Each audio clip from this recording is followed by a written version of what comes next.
Hello students, मैं हूं वीरेंद्र कुमार और आप सभी का स्वागत है सीबीएसई 101 पर। स्टूडेंट्स, आज की इस क्लास में हम लोग बात करने वाले हैं सीबीएसई बोर्ड क्लास 10th का जो साइंस है उसका फर्स्ट चैप्टर को लेकर के, जिसका नेम है केमिकल रिएक्शन एंड इक्वेशन। और इस चैप्टर का आज हमारा लास्ट क्लास होगा स्टूडेंट्स, और पूरा का पूरा चैप्टर प्रीवियस वीडियो लेक्चर में मैं आपको कंप्लीट करा चुका हूँ। तो जो भी टॉपिक बाकी है आज हम लोग क्या करने वाले हैं उसको सारा का सारा फिनिश करने वाले हैं।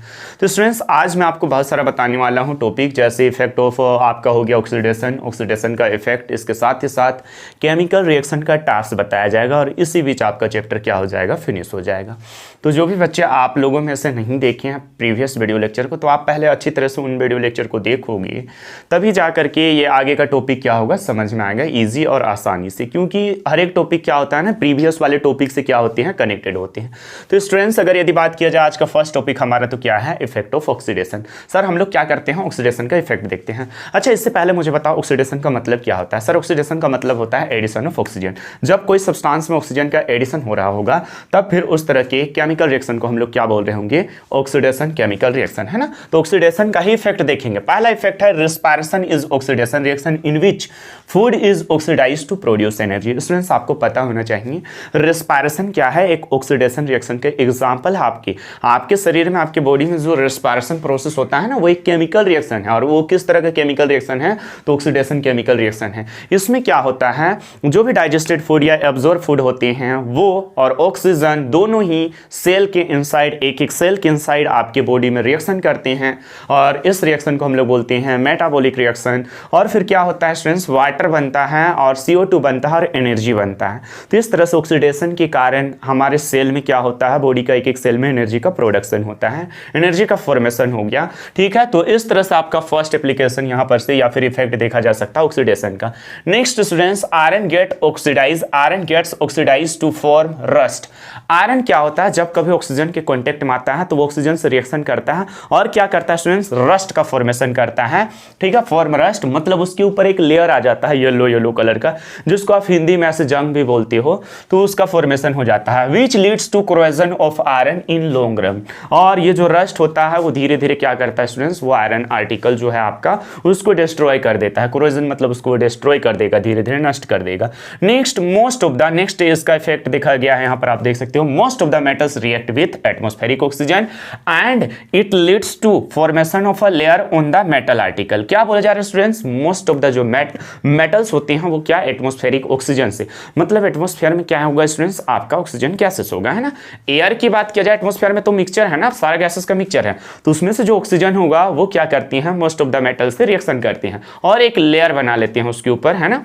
क्या होता है स्टूडेंट्स, उनके ऊपर एक लेयर बन जाता है और धीरे धीरे क्या होता है, यहां पर बोला जा रहा है the metal gets corroded in the long run. और लंबे समय जब यही प्रक्रिया चलते रहता है, यही प्रोसेस होते रहेगा, तो वो क्या होगा, कोरोडेड हो जाएगा, धीरे धीरे वो मेटल आर्टिकल आपका डिस्ट्रॉय होने लगेगा, नष्ट हो जाएगा पूरी तरह से। नेक्स्ट स्टूडेंट्स, इसका इफेक्ट यहां पर भी देखा जा सकता है, फ्राइड फूड गेट ऑक्सीडाइज, है ना, fried food gets oxidise when exposed to air, है ना। जब कभी एक्सपोज्ड टू एयर कहने का मतलब, जब कभी फ्राइड फूड हो ना, वो हवा के कांटेक्ट में आ जाए, हवा के कांटेक्ट में आ जाए, तो वो फूड क्या होता है, स्पॉइल हो जाता है। स्पॉइल मतलब उसका टेस्ट वगैरह में क्या हो जाएगा, चेंजिंग आ जाएगा, वो पूरी तरह से क्या हो जाएगा स्टूडेंट्स, आपका खराब हो जाएगा, है ना, अनफिट फॉर ईट, सीधी सी बात, खाने के लिए वो खाने के लायक नहीं बचेगा। तब फिर उस तरह के ये भी आपका क्या हो गया, ऑक्सीडेशन का इफेक्ट हो गया। जैसे आप देखे होंगे पोटैटो चिप्स वगैरह या कुरकुरे वगैरह एयर टाइट पैकेट में पैकिंग होता है स्टूडेंट्स, और वहां पर जो गैस होता है उसको बोलते हैं नाइट्रोजन गैस। नाइट्रोजन गैस बहुत ही कम रिएक्टिव होता है, तो खाने पीने की चीजों से रिएक्शन करता नहीं है, लेकिन वही एयर अगर निकल जाता है आपका, तो क्या होगा, एटमॉस्फेयर वाला एयर जो हवा है, ऑक्सीजन है, वो उसके अंदर चला जाएगा और वो फूड ऑक्सीडाइज हो जाएगा। ऑक्सीडाइज हो गया मतलब उसका टेस्ट वगैरह आप देखना, आप देखे भी होंगे, इस तरह से खाने पीने में बिल्कुल चेंजेस आ जाता है। जब कभी उसका टेस्ट को आप ईटिंग करोगे तो वो अजीब सा लगेगा आपको। ठीक है, तो क्या बोला जा रहा है, this spoils the taste of the fried food and food becomes unfit for eat. और ये क्या हो जाएगा, फूड अनफिट हो जाएगा, उसको खाने के लायक नहीं बचेगा। This phenomenon is called rancidity. तो स्टूडेंट्स, ये जो फेनोमेनन हो रहा है ना, फ्राइड फूड का स्पॉइलिंग हो जाना, उसका टेस्ट में स्पॉइलिंग हो जाना, उसका टेस्ट खराब हो जाना और वो अनफिट हो जाना खाने के लिए, तो इस फेनोमेनन को, इस प्रोसेस को हम लोग क्या बोल रहे हैं, रेंसिडिटी बोल रहे हैं। ठीक है, तो रेंसिडिटी टर्म आपको पता होना चाहिए।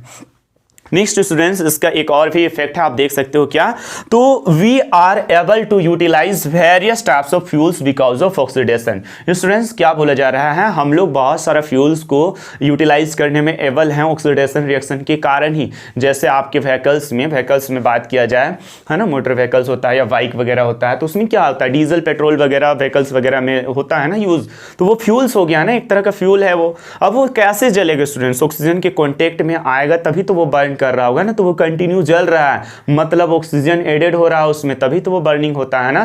तो इस तरह से, और एनर्जी का प्रोडक्शन होता है, वो क्या होता है स्टूडेंट्स, केमिकल एनर्जी आपका मैकेनिकल एनर्जी में कन्वर्ट हो जाता है, आपका वो जल रहा है ना, तो केमिकल एनर्जी, फ्यूल जल रहा है व्हीकल्स में आपका केमिकल एनर्जी, और जो मोटर होता है उसको वो क्या करता है, घुमाता है, तो इस तरह से आपका व्हीकल्स रनिंग करता है, और वहां पर क्या हो रहा है, इसका एनर्जी प्रोड्यूस करने में ये हेल्पिंग हो रहा है। इस तरह से आप देख सकते हो, ये सारा का सारा क्या था स्टूडेंट्स, इफेक्ट ऑफ ऑक्सीडेशन। ये बातें आपको याद रखना अच्छी तरह से कि ऑक्सीडेशन का ये इफेक्ट किस तरह से क्या क्या हो सकता है। अच्छा, दो बातें कर लेते हैं स्टूडेंट्स यहां से हम लोग, जैसे कि कोरोजन आया है, रस्टिंग प्रोसेस आया है, यहां पर जंग लगना, जैसे आयरन आर्टिकल में क्या होता है स्टूडेंट्स, आपका जंग लगता है ना, तो जंग लगने से प्रिवेंशन कैसे किया जा सकता है ना, तो प्रिवेंशन करने के लिए क्या किया जाएगा स्टूडेंट्स, दो तीन मेथड है। जैसे आप पेंट अप्लाई कर सकते हो, कोई आयरन आर्टिकल है उसको जंग लगने से बचाना है, हवा के कॉन्टेक्ट में ना आने देना है, तो आप क्या करोगे, उस पर पेंट अप्लाई करोगे। तो पहला अप्लाइंग पेंट अप्लाई करके, ग्रीस वगैरह अप्लाई करके आप क्या कर सकते हो स्टूडेंट्स, रस्टिंग से प्रिवेंट कर सकते हो।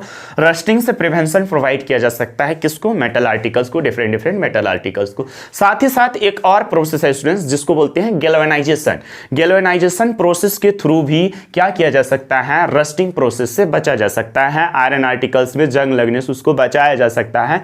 किस प्रोसेस का यूज करके, तो गैल्वेनाइजेशन। सर गैल्वेनाइजेशन क्या है, तो गैल्वेनाइजेशन एक ऐसा प्रोसेस है जिसमें जिंक का थिन लेयर अप्लाई किया जाता है आयरन आर्टिकल के ऊपर। स्टूडेंट्स, जिंक का थिन लेयर अप्लाई कर दिया जाता है आयरन आर्टिकल के ओवर, तो इस प्रोसेस को हम लोग क्या बोलेंगे, galvanisation. The process in which thin layer of zinc is applied over an iron article and this process is called galvanisation. तो गैल्वेनाइजेशन के थ्रू भी आप क्या कर सकते हो, रस्टिंग से डिफरेंट मेटल्स, आर्टिकल्स, आयरन वगैरह को प्रिवेंट कर सकते हो स्टूडेंट्स, ठीक है। तो ये था आपका इफेक्ट ऑफ ऑक्सीडेशन, और साथ ही साथ कैसे कोरोजन से या फिर रस्टिंग प्रोसेस से प्रिवेंशन किया जा सकता है मेटल आर्टिकल्स को। अब आगे हम लोग बात करते हैं टाइप्स ऑफ केमिकल रिएक्शन, और यही आपका पूरा का पूरा इस चैप्टर से जो है समाप्त होने वाला है, यहीं पर से ये लास्ट टॉपिक है students. Types of chemical reaction की बात किया जाए तो स्टूडेंट्स 3-4 टाइप्स आपको देखना है। फर्स्ट है आपका combination reaction. First is combination reaction. तो कॉम्बिनेशन रिएक्शन किस तरह के केमिकल रिएक्शन को बोलेंगे, वैसा केमिकल रिएक्शन जिसमें 2 और more than 2 chemical substance combine करते हैं और एक सिंगल सब्सटेंस का फॉर्मेशन करते हैं, एक न्यू बिल्कुल नया एक केमिकल सब्सटेंस का फॉर्मेशन कर रहे होंगे, तो उस तरह के केमिकल रिएक्शन को हम लोग क्या बोलेंगे, हम लोग बोलेंगे स्टूडेंट्स कॉम्बिनेशन रिएक्शन बोलेंगे। जैसे कि आप देख सकते हो यहां पर कॉम्बिनेशन के एग्जांपल लिखा गया है, CaO + H2O, कैल्शियम ऑक्साइड ने वाटर से रिएक्शन किया और क्या बनाया, कैल्शियम हाइड्रोक्साइड। तो यहां पर आप देख सकते हो स्टूडेंट्स, 2 केमिकल सब्सटेंस, 2 सब्सटेंसेस आपस में कंबाइन किया और एक सिंगल प्रोडक्ट का फॉर्मेशन कर रहा है, एक बिल्कुल नया केमिकल सब्सटेंस का फॉर्मेशन कर रहा है। तो इस तरह से इसको हम लोग क्या बोल सकते हैं, कॉम्बिनेशन रिएक्शन। और भी बहुत सारे एग्जांपल, जैसे आप देख सकते हो C + O2 gives out CO2, carbon और ऑक्सीजन ने रिएक्शन किया और क्या बनाया, carbon dioxide. H2 + O2 gives out H2O। आप देख सकते हो रिएक्टेंट की तरफ 2 है ना, 2 या 2 से अधिक भी हो सकता है, वो कंबाइन करे और प्रोडक्ट के साइड अगर यदि एक सिंगल प्रोडक्ट का फॉर्मेशन कर रहा होगा, तो उस तरह की केमिकल रिएक्शन को हम लोग क्या बोलेंगे, कॉम्बिनेशन केमिकल रिएक्शन बोलेंगे। और भी एग्जांपल है, बहुत सारे एग्जांपल है, जैसे Mg + O2 gives out MgO, ये भी आपका क्या हो गया स्टूडेंट्स, कॉम्बिनेशन रिएक्शन का एग्जांपल हो गया, है ना। तो हर केमिकल रिएक्शन को आप कॉम्बिनेशन रिएक्शन बोल सकते हो, जिसमें 2 या 2 से अधिक रिएक्टेंट की तरफ 2 या 2 से अधिक केमिकल सब्सटेंसेस होगा, वो कंबाइन कर रहा होगा, और प्रोडक्ट के साइड अगर यदि एक ही सिंगल सब्सटेंस का फॉर्मेशन हो रहा होगा, तो उस तरह की रिएक्शन को हम लोग बोल सकते हैं कॉम्बिनेशन रिएक्शन। ओके, बढ़िया, आगे बढ़ते हैं। Next, decomposition reaction. सर दूसरा डिकम्पोजिशन, अगर यदि आपको कॉम्बिनेशन समझ में आ गया है तो डिकम्पोजिशन भी इजी वे में समझ में आने वाला है, आसानी से, जस्ट इसी को उल्टा।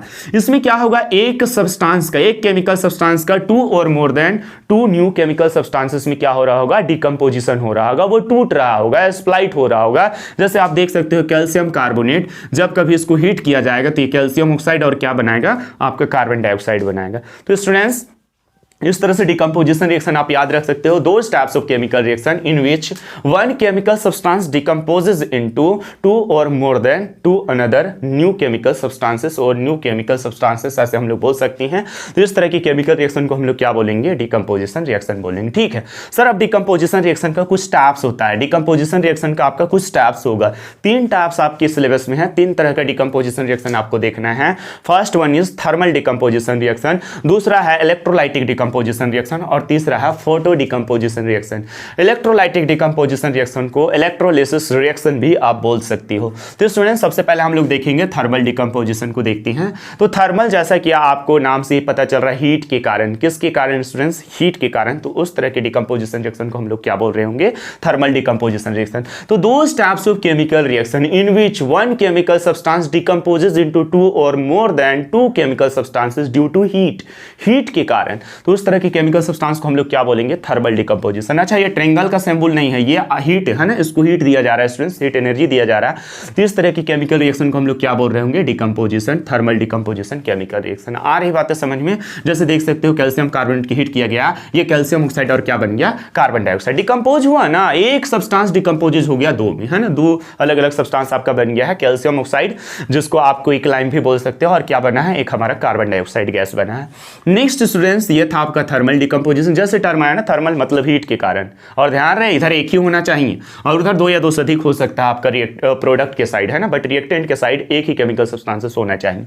सेकेंड है इलेक्ट्रोलाइटिक डिकम्पोजिशन रिएक्शन। सर जैसा कि नाम से ही पता चल रहा है, इसको इलेक्ट्रोलिसिस डिकम्पोजिशन रिएक्शन भी आप बोल सकते हो। तो इलेक्ट्रोलाइटिक डिकम्पोजिशन रिएक्शन वैसे डिकम्पोजिशन रिएक्शन को बोलेंगे जिसमें एक सब्सटेंसेस का डिकम्पोजिशन, एक रिएक्टेंट की तरफ एक सब्सटेंस रहेगा और 2 या 2 से अधिक उधर सब्सटेंसेस में प्रोडक्ट की तरफ वो डिकम्पोज हो रहा होगा। किसके कारण, ड्यू टू पासिंग इलेक्ट्रिसिटी। तो वैसा केमिकल रिएक्शन जिसमें इलेक्ट्रिसिटी पास करा करके एक केमिकल सब्सटेंस को 2 या 2 से अधिक केमिकल सब्सटेंसेस में डिकम्पोज किया जाता है, बदला जाता है। तो उस तरह की केमिकल सब्सटेंस को, उस तरह के केमिकल रिएक्शन को हम लोग क्या बोल रहे होंगे, इलेक्ट्रोलाइटिक डिकम्पोजिशन रिएक्शन बोल रहे होंगे। जैसे आप देख सकते हो H2O, इससे इलेक्ट्रिसिटी जब कभी पास कराएंगे ना स्टूडेंट्स, तो आपका हाइड्रोजन और ये क्लोरीन जो है Cl2, ये अलग अलग हो जाएगा। तो इस तरह से H2O जो वाटर है वो 2 अलग अलग इस तरह से न्यू केमिकल सब्सटेंसेस में क्या हो रहा है, फॉर्मेशन हो रहा है, बन जा रहा है आपका।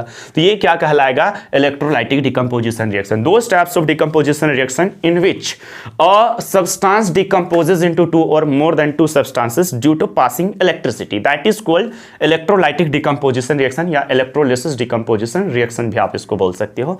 आगे नेक्स्ट थर्ड टाइप जो है डिकम्पोजिशन रिएक्शन का, वो है फोटो डिकम्पोजिशन। फोटो का मतलब होता है लाइट, स्टूडेंट्स आपको पता होना चाहिए। तो those types of chemical reaction, है ना, in which one chemical substance decomposes into 2 और more than 2 chemical substances due to light, that is called photo decomposition reaction.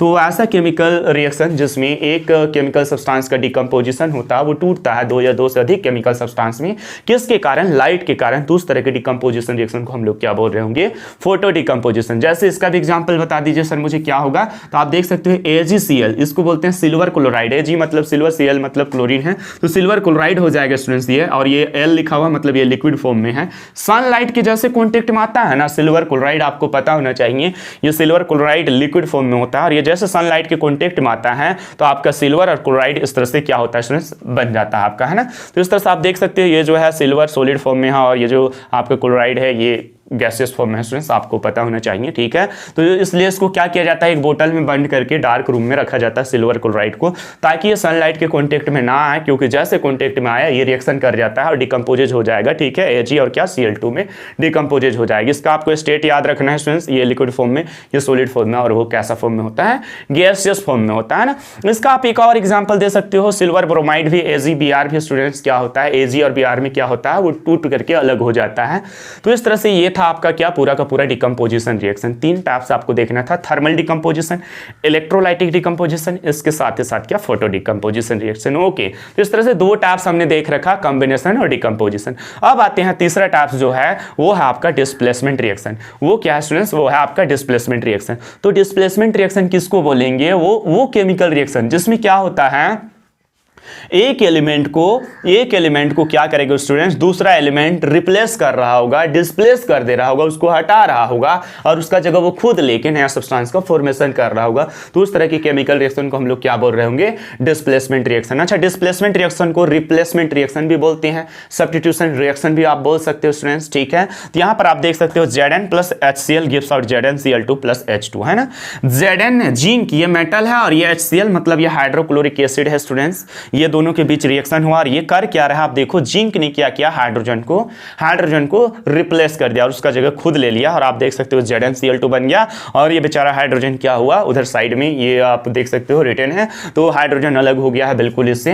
ऐसा तभी हो सकता है, और अब आपको पता होना चाहिए, ऐसा तभी हो सकता है जब ये ज्यादा रिएक्टिव हो किससे, हाइड्रोजन से, तभी ये इसको रिप्लेस कर सकता है। नहीं तो यहां पर NaCl ले लेना स्टूडेंट्स, यहां पर क्या करें, Zn प्लस NaCl रिएक्शन ही नहीं होगा। क्यों, NaCl अगर यहां लगा होता तो ये सोडियम है, सोडियम क्लोराइड है, और सोडियम क्लोराइड क्या होता है स्टूडेंट्स, ये ज्यादा पावरफुल होता है जिंक से, तो ये डिस्प्लेसमेंट रिएक्शन आपका शो नहीं होता। ये बात आपको याद रखना है। तो वैसा केमिकल रिएक्शन जिसमें एक पावरफुल एलिमेंट जो है दूसरे एलिमेंट को, जो कंपाउंड फॉर्म में होगा, तो यहां पर एलिमेंट नहीं बोलना होगा, तो क्या कर रहा होगा स्टूडेंट्स, उसको क्या कर दे रहा होगा, वो डिस्प्लेस कर दे रहा होगा, रिप्लेस कर ले रहा होगा और उसका जगह खुद लेकर के नया सब्सटेंस को फॉर्मेशन कर रहा होगा। तो उस तरह के हम लोग रिएक्शन को क्या बोल रहे होंगे, डिस्प्लेसमेंट रिएक्शन। इसको सिंगल डिस्प्लेसमेंट रिएक्शन बोल सकते हैं, ऐसे भी बोला जा सकता है। लेकिन ध्यान रहे, इस डिस्प्लेसमेंट रिएक्शन एक कंपाउंड फॉर्म में होगा और एक हमेशा एलिमेंटल फॉर्म में होगा। ये भी बातें अब आपको याद रखनी। देख रहे हो, Zn जिंक क्या आपका एलिमेंटल फॉर्म में है और ये क्या है, HCl, ये कंपाउंड है स्टूडेंट्स, है ना। इसमें दो या दो से अधिक एलिमेंट जब कोई मिलकर बनता है ना, तो उसको हम लोग बोलते हैं कंपाउंड। दो एलिमेंट है ना, यहाँ पर आप देख सकते हो, तो ये आपका कंपाउंड बन गया, है ना। आगे बात करते हैं next, double displacement reaction. Double displacement reaction के बारे में, तो ऐसा केमिकल रिएक्शन जिसमें आयंस का एक्सचेंज दो केमिकल सब्सटेंसेस के बीच होता है। उस तरह के दो types of chemical reaction in which atoms और आयंस, या फिर हम लोग कह सकते हैं ions are exchanged between two chemical substances and after exchanging new chemical substances are formed, है ना। नया केमिकल सब्सटेंसेस का फॉर्मेशन होता है। तो यहां पर आप देख सकते हो NaOH और HCl ने आपस में रिएक्शन किया और क्या बनाया, सोडियम ने हाइड्रोजन को हटा दिया और इसका जगह खुद ले लिया, NaCl बना। और ये जो H था ना स्टूडेंट्स, ये जो H था ना, ये इसके साथ आ गया OH के साथ, तो H2 हो गया और ऑक्सीजन, और इस तरह से आपका वाटर बन गया और क्या बन गया, साल्ट। NaCl क्या है स्टूडेंट, साल्ट। और आपको मैं बता दूं, ये एसिड बेस के बीच रिएक्शन है, ये एसिड है और ये क्या है स्टूडेंट्स, आपका बेस है। तो एसिड बेस के बीच जब कभी रिएक्शन होता है ना, हमेशा साल्ट और क्या बनता है, सर वाटर बनता है ना। एसिड बेस के जब कभी बीच रिएक्शन हो तो वो क्या बनेगा स्टूडेंट्स, आपका साल्ट और वाटर बन रहा होगा। ये बातें अब आपको याद होना चाहिए, पता होना चाहिए। तो डबल डिस्प्लेसमेंट में ये भी बातें अब आपको याद रखना है, दोनों ही कंपाउंड फॉर्म में होगा, इस तरह से आप देख सकते हो। और दोनों कंपाउंड फॉर्म में जो होगा उसके बीच आयन का एक्सचेंजिंग हो रहा होगा। ये सोडियम ने हाइड्रोजन को हटाया और ये सोडियम Cl के साथ लग गया, NaCl बन गया, और ये H इसके साथ आगे ज्वाइन कर गया स्टूडेंट्स, तो क्या हो गया, H2O बन गया। ठीक है, इस तरह से आपका डबल डिस्प्लेसमेंट रिएक्शन भी समाप्त होता है।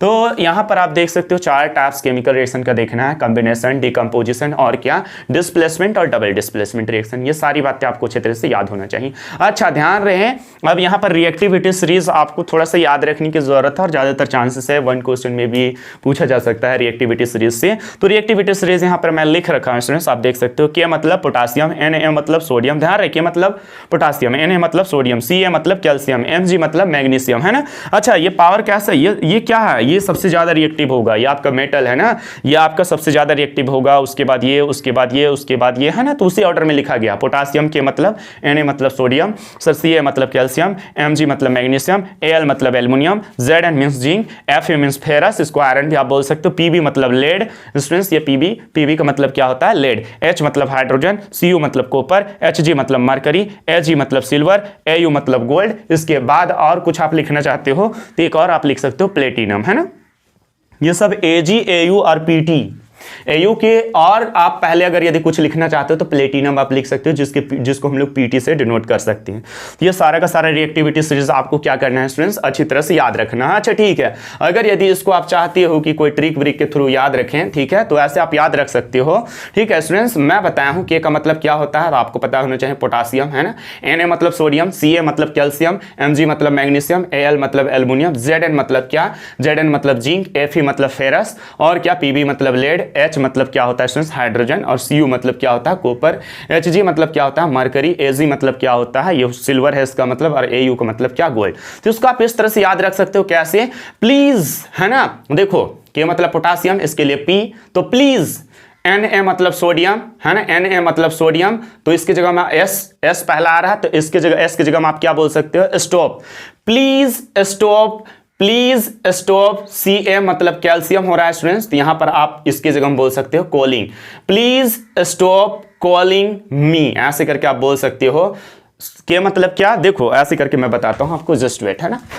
देखो स्टूडेंट्स ये क्या है, के मतलब पोटासियम, ठीक है, पी से इसको हम लोग फर्स्ट लेटर लिख देते हैं, सोडियम एस से डिनोट कर देते हैं इसको, ठीक है, कैल्शियम, और यहां पर Ca इसको रहने देते हैं, इसको Ca ही रहने देते हैं, ठीक है। देखो प्लीज स्टॉप कॉलिंग, Mg मतलब मी बोल देना है यहां पर आपको, ठीक है, प्लीज स्टॉप कॉलिंग मी, ठीक है। Al मतलब ऑलवेज, है ना, Al मतलब क्या always, please stop calling me always. Zebra, Zn मतलब आप ऐसे याद रख सकते हो स्टूडेंट्स क्या, जेब्रा, हो सकता है नीचे लिख रहा हूं मैं, दिखाई ना दे रहा हो, तो आप ऐसे याद रखना, प्लीज स्टॉप कॉलिंग मी क्या ऑलवेज जेब्रा, Zn मतलब जेब्रा, है ना। अब Fe मतलब क्या होता है स्टूडेंट्स, Fe मतलब क्या होता है आयरन, तो आयरन को आई से डिनोट करते हैं, आई, यहां तक कोमा आप दे सकते हो चाहो तो, please stop always calling me Zn तक जेब्रा। आई, Pb मतलब क्या होता है लेड, तो इसको L से डिनोट कर देते हैं, L मतलब आप लाइक बोल सकते हो, आई लाइक, है ना।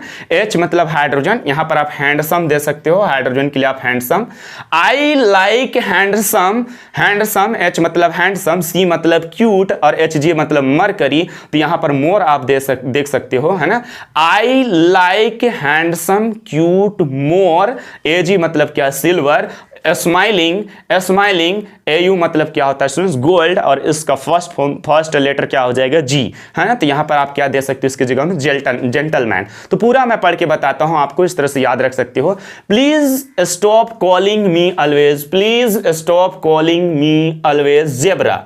आयरन, आयरन है ना ये, आई, Pb मतलब lead, I like handsome cute more smiling, Ag मतलब क्या गोल्ड, जेंटलमैन, है ना। फिर से एक बार, please stop calling me always zebra, I like handsome cute more smiling gentleman, ऐसे करके आप याद रख सकते हो स्टूडेंट्स। ये है छोटा सा ट्रिक, ठीक है। तो आज के क्लास का जो भी टॉपिक था स्टूडेंट्स सारा का सारा यहीं पर समाप्त होता है। गाइज अगर यदि आपको लगता है थोड़ा बहुत भी अच्छा लगता है सेशन, ये इस तरह का जो सेशन होता है वो थोड़ा बहुत भी अच्छा लगता है, तो आप क्या करो, चैनल को लाइक करो, आप सब्सक्राइब करो, और अपने फ्रेंड्स को भी ज़्यादा से ज़्यादा शेयर करो।